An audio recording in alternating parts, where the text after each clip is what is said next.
नमस्कार दोस्तों, welcome to रास्तान अखाड़ा। मेरा नाम है सिद्धार्थ शर्मा और हम तैयारी कर रहे हैं आरएस मींस 2025 की। टॉपिक जो हमने स्टार्ट किया हुआ है वो पेपर 1 की यूनिट 3 का पार्ट बी है, जिसे कहते हैं हम मैनेजमेंट का ये आज जो लेक्चर आप देख रहे हो ये है लेक्चर नंबर 3, जिसका नाम है सप्लाई चेन मैनेजमेंट। अगर हम सिलेबस की बात करें तो सिलेबस में हम अभी तक क्या कंप्लीट कर चुके हैं? Modern concept of marketing lecture number first हो गया था। सेकंड लेक्चर में मैंने आपको कंप्लीट कराया था मार्केटिंग मिक्स, जिसके अंदर हमने पढ़ा था प्रोडक्ट, प्राइस, प्लेस और प्रमोशन। और आज के लेक्चर में टाइम वेस्ट ना करते हुए हम सीधे सीधे तैयार करेंगे सप्लाई चेन मैनेजमेंट को। ये लेक्चर देखने के बाद ये 100% क्लियर है कि आरएस मेंस के पेपर 1 में जो भी सप्लाई चेन मैनेजमेंट से रिलेटेड क्वेश्चन आएगा वो आप अच्छे से उसको लिख के आएंगे। इस टॉपिक के बाहर, इस लेक्चर के बाहर शॉर्ट एंड स्वीट लेक्चर होगा, बिल्कुल पॉइंट टू पॉइंट पढ़ेंगे। इस लेक्चर के बाद कोई भी ऐसा टॉपिक नहीं रहेगा, ऐसा कोई क्वेश्चन नहीं रहेगा जो आप सप्लाई चेन मैनेजमेंट में कर ना पाओ। ठीक है, तो शुरू करते हैं सप्लाई चेन मैनेजमेंट। इसके बाद नेक्स्ट लेक्चर में हम पढ़ेंगे लॉजिस्टिक्स मिक्स। आज पूरा फोकस हमारा अपना रहेगा सप्लाई चेन मैनेजमेंट में। तो वेस्ट ना करते हुए टाइम को सबसे पहले समझने की कोशिश करते हैं कि सप्लाई चेन मैनेजमेंट क्या होता है। ठीक है, सप्लाई मतलब आपूर्ति, मैनेजमेंट मतलब प्रबंधन, और चेन जो बनेगी, चेन एक जगह से दूसरे जगह सामान को जाने के बाद उसका प्रबंधन करना है। क्या चीज जा रही है? सामान जा रहा है यहां से यहां, यहां से यहां, यहां से यहां, और फाइनली आपकी पास वो आ रहा है सामान। ठीक है, और सामान ऐसा नहीं है कि मैन्युफैक्चर हो गया, मैन्युफैक्चर होने से आपके पास तक का चेन नहीं है। ये रॉ मटेरियल से लेकर, मैन्युफैक्चरिंग से लेकर, होलसेलर, रिटेल के बाद आप तक पहुंचने की जो पूरी चेन है उसे कहते हैं SCM, सप्लाई चेन मैनेजमेंट। एक बार डेफिनेशन को देखें। ये पूरा लेक्चर तैयार किया है एनसीईआरटी से, NIOS, इग्नू, जहां से भी मुझे ऑथेंटिक सोर्सेज से कंटेंट मिला है इस टॉपिक से रिलेटेड वो मैंने इसमें डाला है। और अगर आप ये एज इट इज डेफिनेशन लिखते हैं अपने मेंस के पेपर में, फुल मार्क्स मिलने की आपको पूरी पूरी गारंटी है। समझने की कोशिश कीजिए। सबसे पहले supply chain management is the management, ये एक तरह का प्रबंधन है। किस चीज का? या तो गुड्स का।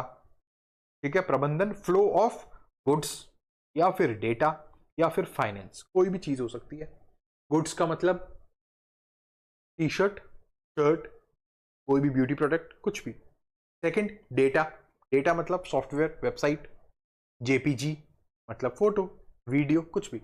फाइनेंस मतलब कोई भी करेंसी, गोल्ड, स्टॉक्स, इन सब के फ्लो ऑफ डेटा जो कि रिलेटेड हो प्रोडक्ट से या सर्विस से। कहां से लेकर कहां तक? From the procurement of raw materials, जहां से रॉ मटेरियल्स की आपूर्ति हो रही है, वहां से लेकर to the delivery of product at its final destination, मतलब जहां से रॉ मटेरियल लिया जा रहा है वहां से लेकर मैन्युफैक्चरिंग होते हुए रिटेल, होलसेलर के पास से होते हुए, रिटेल के पास से होते हुए आप तक जब तक वो पहुंच रहा है। तो ये जो पूरी चेन बनी है, जो पूरा फ्लो हुआ मटेरियल का, मटेरियल कौन सा? आइदर गुड्स, और डेटा और फाइनेंसेस, इस पूरी चीज के प्रबंधन को, मैनेजमेंट को हम क्या कहेंगे? Supply chain management. ये जो आपको यहां पर फोटो दिख रही है ना, ये उस चेन को क्लियरली बता रही है कि किस तरह से रॉ मटेरियल यहां पर बना, कहां पर बना, खेत में बना। फॉर एग्जाम्पल मैं आपको बताता हूं, गन्ना ले लीजिए, शुगर केन। ठीक है, शुगर केन खेत में बना, ये क्या है? रॉ मटेरियल है। उसके बाद यहां पर कटाई हुई, गन्ने को डाला गया ट्रैक्टर में, और ट्रैक्टर से आ गया सप्लायर के पास। सप्लायर कहां पर है? गोडाउन है बहुत बड़ा, जहां पर अलग अलग खेतों से बहुत सारे गन्ने आए हैं। डन हो गई बात। गन्ने कहां पर आ गए? सप्लायर के पास। सप्लायर कौन है? बहुत बड़ा सेठ है, जिसने 10 किसानों के साथ कॉन्ट्रैक्ट किया हुआ है कि भाई आप अपने गन्ने काट कर हमारे गोडाउन में रख दीजिए। डन। फिर सप्लायर ने क्या किया? वो गन्ने कहाँ बेचे? फैक्ट्री में भेजे। फैक्ट्री किस चीज़ की फैक्ट्री है? या तो गुड़ बनाने की फैक्ट्री होगी, या फिर शुगर बनाने की फैक्ट्री होगी। शुगर केन से क्या बनेगी? शुगर ही तो बनेगी। ठीक है, तो ये चेन चल रही है ना, यहाँ से सामान आया, यहाँ से कटिंग हुई सामान की, फिर वो सामान गया सप्लायर के पास, सप्लायर के पास से वो गया फैक्ट्री में, फैक्ट्री में वो प्रोसेस हुआ, मैन्युफैक्चर हुआ, क्या बन गई? शुगर बन गई। फिर शुगर बनने के बाद वो कहाँ गई? डिस्ट्रीब्यूशन के पास, फिर वापस गोडाउन आ गई। ठीक है, बोरियों में पैक होके आ गई। डिस्ट्रीब्यूशन के बाद वो कहाँ गई? रिटेल के पास गई या होलसेलर के पास गई, दुकानों में आ गई, और दुकानों के बाद वो चीज़ आई कहाँ पर? कस्टमर के पास, कंज्यूमर के पास। तो ये जो पूरी प्रक्रिया थी, इस पूरी प्रक्रिया को क्या कहेंगे अपन? Supply chain. और इस सप्लाई चेन के मैनेजमेंट को कहा जाता है सप्लाई चेन मैनेजमेंट, आपूर्ति श्रृंखला प्रबंधन। जरूरत क्या है इसकी? क्यों किया जा रहा है सप्लाई चेन मैनेजमेंट? पहला, प्रॉफिट इंक्रीज करने के लिए कि शुगर केन बेचता तो 10 रुपए का बिकता, लेकिन अगर शुगर केन शुगर बना के बेचूंगा तो 100 रुपए की बिकेगी। डन, तो प्रॉफिट इंक्रीज हो गया। 10 रुपए की चीज से अब 100 रुपए बनाना ही तो प्रॉफिट कहलाता है। दूसरा क्या हो गया, कॉस्ट कटिंग हो गई कि भाई कम से कम समय में ये सब अपने अपना कॉस्ट कटिंग देख रहे हैं और कंज्यूमर के पास, कस्टमर के पास कम से कम प्राइस में वो चीज प्रोडक्ट पहुंच रहा है। थर्ड पॉइंट क्या हो गया, providing the right product at right time at right place. Right product मतलब अगर आपको चीनी खानी है तो चीनी ही पहुंच रही है, अगर आपको सुबह खानी है तो सुबह ही पहुंच रही है, और आपके घर तक पहुंच रही है राइट प्लेस। ठीक है, ऐसा नहीं हो कि आपने ऑर्डर की शुगर, ठीक है, और आपने ऑर्डर की अपने घर पर, ये आपका घर है, ठीक है, आपको शुगर चाहिए, आपने घर पर ऑर्डर की और आपको चाहिए शाम को, तो ये तीनों चीजें होनी चाहिए। ऐसा नहीं है कि आपने शुगर ऑर्डर की और पहुंच जाए सॉल्ट, और सॉल्ट पहुंच जाए आपके ऑफिस कलेक्ट्री, और पहुंचे सुबह मंगाया था आपने शाम को पहुंचे। नहीं, ऐसा नहीं होता। ठीक है, प्रोडक्ट जो मंगाया है वही आएगा, शुगर आएगी, कहाँ मंगाया है, घर पे बनाया है, right product at right time, शाम को मंगाया शाम को ही आएगा, और एट राइट प्लेस घर पर ही आएगा। To maximise customers value, customer की वैल्यू बढ़ाना, आगे कस्टमर जो कह रहा है वही प्रोडक्ट उसे मिल रहा है, सही पॉइंट ऑफ टाइम में मिल रहा है, सही प्रोडक्ट मिल रहा है, सही प्राइस में मिल रहा है, प्लेस पर मिल रहा है। ठीक है, इसलिए सप्लाई चेन मैनेजमेंट होना बहुत ज़्यादा जरूरी है। अगर यहाँ पर कहीं भी कुछ भी प्रॉब्लम आती है तो क्या होगा, अल्टीमेटली कस्टमर ही जो है वो सफ़र करेगा। मान लीजिए रॉ मटेरियल्स, यहाँ पर सप्लायर गोडाउन है गन्ने का, और यहाँ पर जो खेत से जो सामान आ रहा है वो पहुँच गया आलू, तो ये सप्लाई चेन मैनेजमेंट गड़बड़ा गया ना। भाई ये कह देगा कि इस बार तो हमने गन्ने बोए ही नहीं, इस बार तो हमने आलू की खेती की थी, अब आप आलू से काम चला लो। लेकिन इस सप्लायर ने तो यहाँ फैक्ट्री से कॉन्ट्रैक्ट किया हुआ है, फैक्ट्री तो शुगर की है, फैक्ट्री मांग रही है सप्लायर से गन्ने, और सप्लायर के पास पहुंच गया आलू, तो सप्लाई चेन मैनेजमेंट डिसरप्ट हो गया ना, खराब हो गया। तो ये प्रॉब्लम यहां पर आती है, किसी भी एक जगह पर अगर कुछ प्रॉब्लम आती है तो अल्टीमेटली सफर कौन करता है, कस्टमर। तो ये objective of supply chain management है। पहला ऑब्जेक्टिव क्या है कि आपका मुनाफा ज्यादा से ज्यादा करना, दूसरा आपकी प्रोडक्ट की कॉस्ट कटिंग कर देना, तीसरा right product at right time at right place पर पहुंचाना, और fourth point maximise customers value. समझ आ गई बात, ये क्या कहलाता है, पूरा सप्लाई चेन मैनेजमेंट। ठीक है, तो ये यहां पर जो चीज दिखाई दे रही है आपको, ये वही चीज है, सप्लाई चेन मैनेजमेंट ही है, आपूर्ति श्रृंखला प्रबंधन।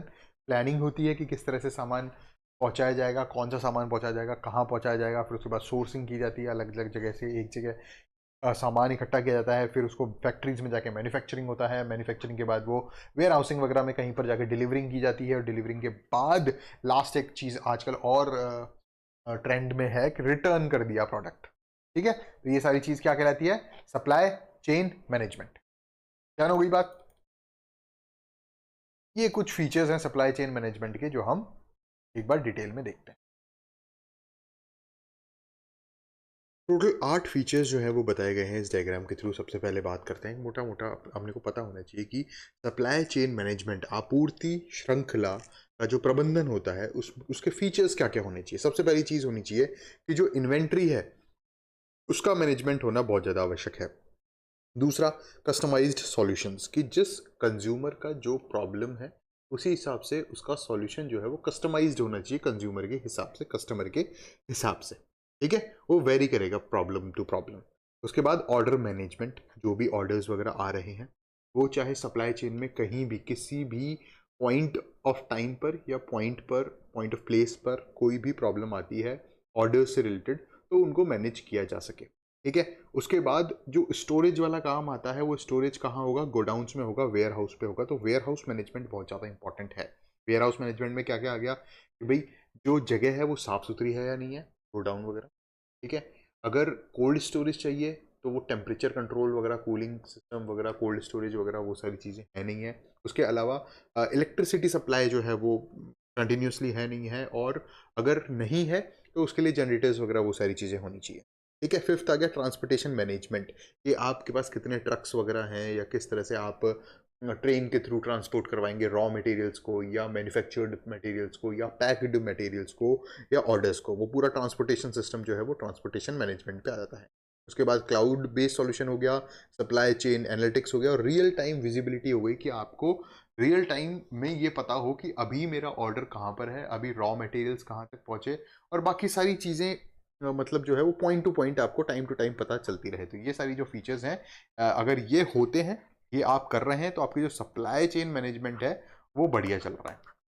ठीक है, तो ये 8 फीचर्स आपको याद रखने की जरूरत है। एक 5 नंबर का क्वेश्चन इस पे बनता है। इसके अलावा आपको एक शॉर्ट फॉर्म याद रखने की आवश्यकता है, stages of supply chain management. ठीक है, मैंने आपको ऑलरेडी बता चुका हूं, लेकिन फिर भी वो सप्लाई चेन के बारे में बताया था मैंने कि आपूर्ति श्रृंखला में कौन कौन सी स्टेजेस आती हैं। लेकिन आपूर्ति श्रृंखला के मैनेजमेंट में, प्रबंधन में आता है PDMDR। PDMDR आप याद कर लीजिए, plan, develop, make, deliver, return. सबसे पहले आप क्या करेंगे, प्लानिंग करेंगे। कोई भी प्रोडक्ट आपको पहुंचाना है वन पॉइंट से दूसरे पॉइंट तक, या खेत से लेकर उसको मैन्युफैक्चरिंग करा के, ट्रांसपोर्ट करा के, वेयर हाउसिंग से, होलसेलर से रिटेल तक पहुंचा के, और फिर कंज्यूमर तक पहुंचा रहे हैं, तो आपको पूरी प्लानिंग करनी पड़ेगी। एक सप्लाई चेन को मैनेज करने के लिए सबसे पहली चीज़ जो जरूरी है, या किसी भी चीज़ को करने के लिए, आप आरएस की तैयारी कर रहे हैं, ठीक है, आप मेंस लिखने वाले हैं, तो आपको प्लानिंग की आवश्यकता है ना। आप पेपर लिखेंगे तो आपको पता होगा कि पहले 2 नंबर के क्वेश्चन करने हैं, फिर 5 नंबर करने हैं, फिर 10 नंबर करने हैं। या तो आप ऐसे प्लान करेंगे, या फिर ऐसे प्लान करेंगे कि पहले पूरे पेपर में 2 नंबर के सारे क्वेश्चन कर लेते हैं, फिर 5 नंबर के सारे क्वेश्चन कर लेते हैं, और फिर 10 नंबर के सारे क्वेश्चन कर लेते हैं। ठीक है, तो ये क्या है, आपकी प्लानिंग है, एक अप्रोच है कि किस तरह से आप किस लेवल पे सारी चीज़ें जो है वो अटेम्प्ट करेंगे। ठीक है, तो हर चीज़ में सबसे पहला स्टेप जो आता है वो प्लानिंग का आता है, और यहाँ पर इस प्लानिंग में डिसीजंस लिए जाएंगे, decision made by the company regarding how will goods and services will be given to consumers. ये प्लान किया जाएगा कि ऑनलाइन ऑर्डर के थ्रू ही हम एक्सेप्ट करेंगे डिलीवरी, या फिर स्टोर्स वगैरह तक पहुंचाई जाएगी, डायरेक्ट सेलिंग के थ्रू पहुंचाई जाएगी, या सप्लाई चेन में कौन कौन से वेरिएबल्स और इंक्लूड होंगे, वो सारी चीज़ें हम कहाँ पर डिस्कस करेंगे, प्लान में देखेंगे। ठीक है, तो PDMDR जो है वो स्टेजेस हैं, सप्लाई चेन की नहीं है वो स्टेजेस हैं सप्लाई चेन के प्रबंधन की। सप्लाई चेन में क्या क्या स्टेजेस हैं, सप्लाई चेन में तो स्टेज है, जैसे खेत हो गया, फिर खेत से हो गया मैन्युफैक्चरिंग यूनिट, फिर हो गया वेयर हाउस, फिर हो गया रिटेल, वो है सप्लाई चेन की स्टेजेस। लेकिन हम यहाँ पर क्या बात कर रहे हैं, सप्लाई चेन के प्रबंधन की स्टेजेस। प्रबंधन करने में क्या क्या स्टेज जो है वो काम में आती है। सबसे पहली चीज जो है वो क्या है, प्लान। ठीक है, प्लान करो। सेकंड क्या है, डेवलप करना। ठीक है, कि जो भी आपने प्लानिंग की है उसके स्टेजेस को डेवलप कर लो अच्छे से, कि अगर आपने वेयर हाउसिंग वगैरह का प्लान किया है, रिटेल का, होलसेलर का प्लान किया है, तो आप क्या करें, वेयर हाउसेज वगैरह बनाएं, कोल्ड स्टोरेज वगैरह बनाएं। अगर आपने ये प्लान नहीं किया है, रिटेल या होलसेलर का प्लान नहीं किया, direct online direct selling from the company किया है, तो आप ऑनलाइन सिस्टम, कोई वेबसाइट वगैरह या और बड़ी जो डिलीवरी वेबसाइट्स होती हैं उनके साथ कोलैब किया जाए, involving a strong relation with source of supply of raw materials। हर जगह, ठीक है, आप मैन्युफैक्चरिंग यूनिट तक आप रॉ मटेरियल पहुंचा रहे हैं, उसका आपको डेवलप करना पड़ेगा पूरा इकोसिस्टम। ट्रांसपोर्टेशन का इकोसिस्टम आपको डेवलप करना पड़ेगा, वेयर हाउसिंग का इकोसिस्टम आपको डेवलप करना पड़ेगा। तो ये सारी चीज़ें प्लान होने के बाद ही चीज़ डेवलप होगी। ऐसा नहीं होगा कि आप पहले डेवलप कर लेंगे फिर प्लान कर लेंगे। तो ये जो स्टेजेस हैं ये सीधे पॉइंट टू पॉइंट चल रही है। PDMDR, सबसे पहले आप प्लानिंग करेंगे, उसके बाद जो प्लानिंग है उसको डेवलप करेंगे, फिर उसके बाद आप मेक करेंगे। मेक कैसे करेंगे, रॉ मटेरियल्स को मैन्युफैक्चर कराएंगे, मैन्युफैक्चर कराने के बाद आप उसकी टेस्टिंग कराएंगे, पैकिंग कराएंगे, और फिर उसको डिस्पैच कर देंगे डिलीवरी के लिए। ठीक है, तो सबसे पहले प्लान करो हर चीज़ के बारे में, फिर जो प्लानिंग की है उसको एग्जीक्यूट करो, डेवलप करवाओ। ठीक है, हर चीज़ डेवलप कराओ, ट्रांसपोर्टेशन सिस्टम डेवलप कराओ, फैक्ट्रीज वगैरह डेवलप कराओ, सारी चीज़ें। ठीक है, तीसरा फिर मेक करो। मेक में क्या हो गया, manufacture, testing, package, dispatch for delivery, done. उसके बाद फोर्थ पॉइंट आ गया डिलीवर। डिलीवर क्या हो गया, customer orders are received and delivery of goods will be made on proper time. ठीक है, डिलीवर कराना है आपको, ऑर्डर्स हैं वो रिसीव करना है, और जो ऑर्डर है उसी के हिसाब से आपको उसी प्लेस पर, उसी वैल्यू पर, और उस वही पर्टिकुलर प्रोडक्ट, इन 3 चीज़ों का ध्यान रखते हुए उस प्रोडक्ट को डिलीवर कराना है। और डिलीवर कराने के बाद लास्ट चीज़ जो आजकल बहुत ज़्यादा चलन में है, क्या है, रिटर्न या फिर रिप्लेस डिफेक्टिव प्रोडक्ट। ठीक है, तो ये सारी चीजें जो मैंने आपको यहां पर बताई, ये क्या है, stages of supply chain management है। ठीक है, एक बार मैं आपको और समझ देता हूं। सबसे पहले तो आपको अगर ये याद करना है तो आप शॉर्ट फॉर्म याद कर लीजिए। शॉर्ट फॉर्म क्या है, PDMDR। ठीक है, PDMDR, stages of supply chain management. अगर ये क्वेश्चन आता है तो सीधे सीधे 5 नंबर में आएगा। ठीक है, पहली चीज क्या पढ़ेंगे आप, PDMDR। P मतलब प्लानिंग, जो भी आप आगे करने वाले हैं सप्लाई चेन से रिलेटेड उसकी प्लानिंग कर लो।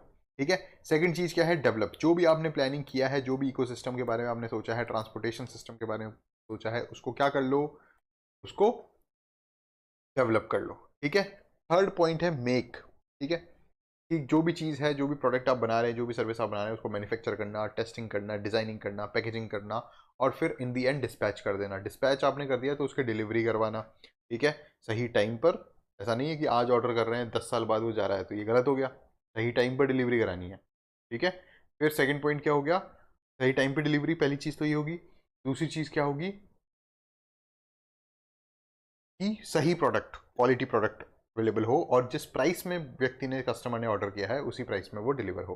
फिफ्थ पॉइंट क्या है, रिटर्न। कस्टमर में रिटर्न और रिप्लेस इफेक्टिव प्रोडक्ट। डन होगी बात। तो इस तरह से ये 5 पॉइंट्स जो हैं पर याद रखने। Done, clear. आगे चलें। अब सबसे ज़्यादा इंपॉर्टेंट चीज़ जो यहाँ पर आती है वो है सप्लाई चेन मैनेजमेंट। तो हमने कर दिया, लेकिन इसकी इंपॉर्टेंस क्या है, तो अब हम पढ़ेंगे importance of supply chain management. ठीक है, इंपॉर्टेंट है ये 5। सीधा सीधा जो भी टॉपिक मैं आपको पढ़ा रहा हूँ वो 2 नंबर 5 नंबर में कहीं ना कहीं चल रहा है। ठीक है। तो सबसे पहली जो चीज़ आती है वो आती है कस्टमर सर्विस को बूस्ट करना। कस्टमर को जो सर्विस दी जा रही है उसको शानदार तरीके से कर देना। क्वांटिटी, करेक्ट प्रोडक्ट पहुंचे, क्वांटिटी जो है वो करेक्ट पहुंचे, ये सप्लाई चेन का सबसे पहला जो है वो नियम है। अगर आप 10 चीज़ें मंगा रहे हो और 5 चीज़ें ही पहुंच रही है तो सप्लाई चेन गड़बड़ है। अगर आप 10 चीज़ें मंगा रहे हो, 10 चीज़ें पहुंच रही है, लेकिन बहुत ज़्यादा डिलीवरी फीस लग रही है, तो सप्लाई चेन गड़बड़ है। लेट पहुंच रही है तो गड़बड़ है। ठीक है। और राइट लोकेशन पर पहुंचना चाहिए, राइट डिलीवरी टाइम होना चाहिए, राइट आफ्टर सेल सपोर्ट होना चाहिए। ऐसा नहीं है कि आपने डिलीवरी करा दी और फिर उसके बाद भाई भूल गए, ठीक है टाटा बाय बाय खत्म खलास। ऐसा नहीं करना आपने को। ठीक है। सप्लाई चेन मैनेजमेंट अच्छा तभी होगा जब आप बिल्कुल PDMDR को अच्छे से फॉलो करते हैं, और इसमें R जो लास्ट है वो सबसे महत्वपूर्ण रोल प्ले करता है, that is replace and return. अगर कोई डिफेक्टिव प्रोडक्ट है तो वो रिप्लेस होगा, और अगर क्वालिटी वगैरह सही नहीं आई तो वो रिटर्न होगा, रिटर्न या रिप्लेस। ठीक है। तो आफ्टर सेल सपोर्ट जो है वो बहुत ज़्यादा इंपॉर्टेंट है। Customers expect products to be serviced quickly. और ऐसा नहीं है कि अगर आपने रिटर्न कर दिया, रिटर्न नहीं किया, डिलीवरी हो गई, डिलीवरी एक्सेप्ट हो गई, तो उसके बाद भी आप अगर कोई सर्विसिंग वगैरह चाहते हैं या कुछ भी मेंटेनेंस वगैरह चाहते हैं तो भी वो चलता रहे। तो एक अच्छी सप्लाई चेन मैनेजमेंट की इंपॉर्टेंस क्या होती है कि आप कस्टमर सर्विस को बूस्ट कर देती है। ठीक है, समझ में आ रही है चीज़ें जो मैं पढ़ा रहा हूँ। आगे चलते हैं। Reduce operating cost. जो ऑपरेटिंग कॉस्ट है वो रिड्यूस कर देती है एक अच्छा सप्लाई चेन मैनेजमेंट। अगर सप्लाई चेन खराब है तो ऑपरेटिंग कॉस्ट जो है वो बढ़ेगी, परचेजिंग कॉस्ट वो कम कर देता है। ऑपरेटिंग कॉस्ट कैसे रिड्यूस होगी, 3 फैक्टर से रिड्यूस होगी। पहली चीज़, जो परचेजिंग कॉस्ट है, रॉ मटेरियल्स आप बहुत बहुत आयात में खरीदते हो। ठीक है, पूरा का पूरा आपने खेत खरीद लिया, 4-5 खेत से आपने पूरा रॉ मटेरियल्स, शुगर केन वगैरह जो है वो सारी चीज़ें खरीद ली, तो उससे क्या हुआ, उससे आपकी परचेजिंग कॉस्ट जो है वो कम हो गई। पहला पॉइंट तो ये हो गया। ठीक है। Retailers depend on supply chains to quickly deliver expensive products to avoid holding costly inventories in stores and longer than necessary. ठीक है, तो आपके वेयर हाउस में वो चीज़ें नहीं पड़ी रहती, तो वो बहुत जल्दी खराब नहीं होती, तो वो क्या होता है, चीज़ें सही चलती रहती हैं। डन। उसके बाद में प्रोडक्शन कॉस्ट जो है वो भी डिक्रीज होती है, और जो टोटल सप्लाई चेन कॉस्ट है वो भी डिक्रीज होती है। तो ये तीनों फैक्टर्स जो हैं, ये तीनों मिलके क्या अल्टीमेटली क्या आउटपुट देते हैं कि जो ऑपरेटिंग कॉस्ट है वो क्या हो जाती है, कम हो जाती है। Done. Decreasing purchasing cost. Second, कि आप खरीद जो है आप बहुत लॉट में कर रहे हो तो आपकी परचेजिंग कॉस्ट ही कम हो गई। प्रोडक्शन कॉस्ट आपकी कम हो गई क्योंकि आपने पूरा एक बहुत ही अच्छा सप्लाई चेन मैनेजमेंट बना दिया कि एक ही खेत से आप हमेशा सप्लाई ले रहे हो, और परमानेंट कस्टमर हो उसकी, वहीं से मैन्युफैक्चरिंग हो रही है और बिल्कुल स्मूथली काम चल रहा है। रॉ मटेरियल्स आ रहे हैं, मैन्युफैक्चर हो रहे हैं, टेस्टिंग हो रही है, पैकेजिंग हो रही है, डिज़ाइनिंग हो रही है, और वो डिलीवर हो रहा है। ठीक है, तो इससे क्या होगा, अल्टीमेटली प्रोडक्शन कॉस्ट जो है वो डिक्रीज हो जाएगी। उसके बाद decreases total supply chain cost. Manufacturers and retailers depend on supply chain managers to design networks that meet customer service goals at the least total cost. Then clear हो गई बात। तो ये 2 इंपॉर्टेंस समझ में आ गई। आपको पैसे को कम करना है, लागत को कम करना है, तो ये कितनी बड़ी इंपॉर्टेंस है सप्लाई चेन मैनेजमेंट की। अगर आपकी सप्लाई चेन बहुत सही होगी तो आपकी ऑपरेटिंग कॉस्ट कम हो जाएगी, और अल्टीमेटली अगर आपकी ऑपरेटिंग कॉस्ट कम हो रही है तो या तो आप प्रॉफिट ज़्यादा कमाओगे, और अगर आप प्रॉफिट ज़्यादा नहीं कमा रहे हो तो कॉम्पिटिटर्स को आउट कर दोगे। बात समझ आ गई। इससे पहले हमने क्या पढ़ा था, इससे पहले कस्टमर सर्विस को बूस्ट करवा रहे थे हम। ठीक है, ये एक अच्छा इंपॉर्टेंस है सप्लाई चेन मैनेजमेंट का। दूसरा क्या हो गया, ऑपरेटिंग कॉस्ट को हमने कम किया। तीसरा, फाइनेंशियल पोजीशन को कम। फाइनेंशियल पोजीशन तो कम जो है वो इम्प्रूव हो ही रही है। जब आपकी ऑपरेटिंग कॉस्ट जो है वो कम हो जाएगी तो अल्टीमेटली आपका प्रॉफिट क्या होगा, इंक्रीज हो जाएगा। तो एक अच्छी सप्लाई चेन अगर आप मेंटेन कर पा रहे हैं, उसका मैनेजमेंट कर पा रहे हैं, तो आपकी जो कंपनी की फाइनेंशियल पोजीशन है वो अल्टीमेटली इंक्रीज होगी, क्योंकि आपका प्रॉफिट इंक्रीज हो जाएगा, आपके जो फिक्स एसेट्स हैं वो डिक्रीज हो जाएंगे, आपका जो कैश फ्लो है वो इंक्रीज हो जाएगा। तो इन तीन चीज़ों की वजह से क्या होगा, अल्टीमेटली फाइनेंशियल पोजीशन जो है वो इंप्रूव हो जाएगी कंपनी की। तो पहली चीज़ क्या हो गई, कस्टमर खुश, कस्टमर सर्विस को बूस्ट कर दिया अपन ने। ठीक है, उसके बाद ऑपरेटिंग कॉस्ट जो है वो कम हो गई, तो ऑपरेटिंग कॉस्ट कम हो गई तो जो कंपनी का मालिक है वो खुश। ठीक है, तीसरा, कंपनी की फाइनेंशियल पोजीशन बढ़िया हो गई तो कंपनी का मालिक भी खुश, और जो स्टॉक्स वगैरह जिन्होंने शेयर्स वगैरह ले रखे हैं कंपनी के वो भी खुश। ठीक है, तो एक अच्छी सप्लाई चेन का फ़ायदा मल्टी डायमेंशनल होता है। वो हर तरीके से, चाहे वो प्रॉफिट को भी बढ़ाता है, वो कंज्यूमर्स को भी खुश करता है, वो ओनर्स को भी खुश करता है, वो शेयर होल्डर्स को भी खुश करती है एक अच्छी सप्लाई चेन मैनेजमेंट। और अच्छी सप्लाई चेन मैनेजमेंट को करने के लिए आपको क्या चाहिए, कौन सी स्टेजेस चाहिए, PDMDR, plan, develop, make, deliver, return या रिप्लेस। डन। तो ये पांचों चीज़ें आपको याद रखनी है, अभी जो इंपॉर्टेंस बताई वो याद रखनी है। अब एक चीज़ और क्या आ गई कि चैलेंजेस बहुत ज़्यादा है सप्लाई चेन मैनेजमेंट में। ठीक है, ये यहाँ पर जो लेक्चर है वो ख़त्म होने को है कि एक सप्लाई चेन को मेंटेन करने के लिए, ठीक है, हमने फ़ायदे तो सुन लिए, हमने ये सुन लिया कि सप्लाई चेन को कैसे बनाया जाए, PDMDR सुन लिया, उसके बाद हमने इंपॉर्टेंस की बात कर ली कि भाई इंपॉर्टेंस क्या क्या होनी चाहिए, कि कंज्यूमर सर्विस को बूस्ट कर रहा है, ऑपरेटिंग कॉस्ट को रिड्यूस कर रहा है, और फाइनेंशियल पोजीशन को इंप्रूव कर रहा है। ये सारी चीज़ें हमने पढ़ ली, लेकिन ये इतना इजी होता तो सभी सप्लाई चेन मेंटेन कर लेते हैं। इस सप्लाई चेन को मेंटेन करने के लिए, मैनेज करने के लिए बहुत सारे चैलेंजेस आपके रास्ते में आते हैं। और वो चैलेंजेस क्या है कि सप्लाई चेन जो भी हो रही है, चाहे वो रॉ मटेरियल्स आ रहे हैं, फिर वो मैन्युफैक्चरिंग हो रही है, फिर वो होलसेलर के पास जा रहा है, वेयर हाउस में जा रहा है, फिर उसके बाद रिटेल पे जा रहा है, और रिटेल से कंज्यूमर के पास जा रहा है। इन सारे स्टेप्स में आपको क्वालिफाइड पर्सनल चाहिए। अगर एक भी चेन की एक भी जगह अगर काम गड़बड़ हो गया, अगर इस खेत से गन्ना नहीं आ पाया, क्वालिफाइड पर्सन्स यहाँ पर नहीं थे, ट्रांसपोर्ट नहीं हो पाया, तो मैन्युफैक्चरिंग इफेक्ट होगी, मैन्युफैक्चरिंग इफेक्ट होगी तो सप्लाई कम हो जाएगी, सप्लाई कम होगी, कंज्यूमर्स की डिमांड बढ़ेगी, तो अल्टीमेटली पैसे ज़्यादा लगेंगे या फिर चीज़ पहुँच ही नहीं पाएगी। तो हर जो चेन ऑफ सप्लाई है वो स्ट्रांग होनी चाहिए, और वो स्ट्रांग सिर्फ स्किल्ड और क्वालिफाइड पर्सनल्स जो होंगे, जो वर्कर्स होंगे, उन्हीं के वजह से वो होगी। ठीक है, दूसरा, टाइम बाउंड मैनर पे वर्क जो है वो रिक्वायर है। अगर आपको कह दिया कि आज शाम तक सप्लाई आएगी रॉ मटेरियल्स की, तो वो आज शाम को आएगी। अगर आज शाम को नहीं आ पाती है तो कल की मैन्युफैक्चरिंग की जो वर्किंग है वो अफेक्ट होगी। ठीक है, तो पहली चीज़ तो ये कि बहुत ही स्किल्ड लेबर, बहुत ही क्वालिफाइड पर्सनल्स की आवश्यकता है। दूसरी चीज़ ये कि आपको टाइम बाउंड मैनर में काम करना है। तीसरी चीज़ ये कि जो सप्लायर है उसके साथ आपकी रिलेशनशिप अच्छी होनी चाहिए। अगर सप्लायर के साथ रिलेशनशिप अच्छी नहीं है, अगर रॉ मटेरियल सप्लाई नहीं हो पाया है, होलसेलर के पास मैन्युफैक्चर्ड प्रोडक्ट सप्लाई नहीं हो पाया, तो वो कंज्यूमर्स तक नहीं पहुंच पाएगा वो सब सामान, और पूरा ही सप्लाई चेन जो है वो गड़बड़ होगी, डिसरप्ट होगी। ठीक है, इसके अलावा इन सारी चीज़ों का ध्यान रखते हुए आप ये देखेंगे कि जैसे ही ये सामान यहाँ से रॉ मटेरियल तो 10 रुपये का है, लेकिन ये यहाँ तक पहुँचते पहुँचते चीज़ सामान जो है वो 1000 रुपये की हो जाती है। तो सप्लाई चेन की हर चेन से जैसे प्रोडक्ट गुजरता है वैसे वैसे इंक्रीज्ड कॉस्ट हो जाती है। तो ये भी एक बहुत बड़ा इशू है। ज़्यादा इंक्रीज भी नहीं होनी चाहिए, नहीं तो कंज्यूमर्स उसको डिक्लाइन कर देंगे उस प्रोडक्ट को ही। तो हमें एक ऑप्टिमम इंक्रीमेंट ऑफ कॉस्ट जो है वो देखना पड़ेगा सप्लाई चेन मैनेजमेंट में।